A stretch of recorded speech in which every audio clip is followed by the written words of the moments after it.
शिंदे यांच्या संदर्भातली, कारण मराठी चित्रपटांना स्क्रीन मिळावेत यासाठी आता एकनाथ शिंदे यांनी एक बैठक बोलावली होती।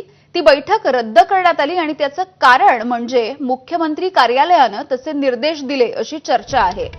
सांस्कृतिक मंत्री आशिष शेलार हे परदेश दौऱ्यावरती असताना बैठकीबद्दल विभागाला आदेश कसे देण्यात आले अशी विचारणा देखील मुख्यमंत्री कार्यालयाकडून करण्यात आल्याचंही कळतंय।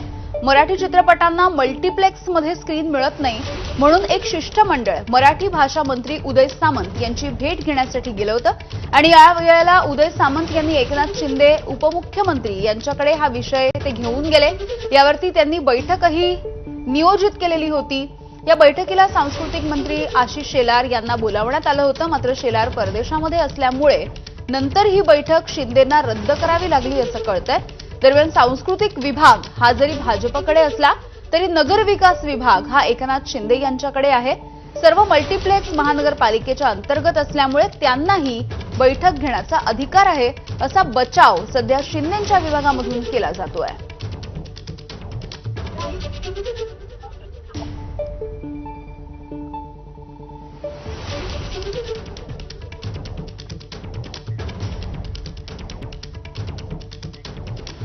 पुढची बातमी बघूयात। मंत्रिमंडळ बैठकीच्या नंतर मुख्यमंत्री देवेंद्र फडणवीस यांनी 20 मिनिटं मंत्र्यांची शाळा घेतलेली आहे।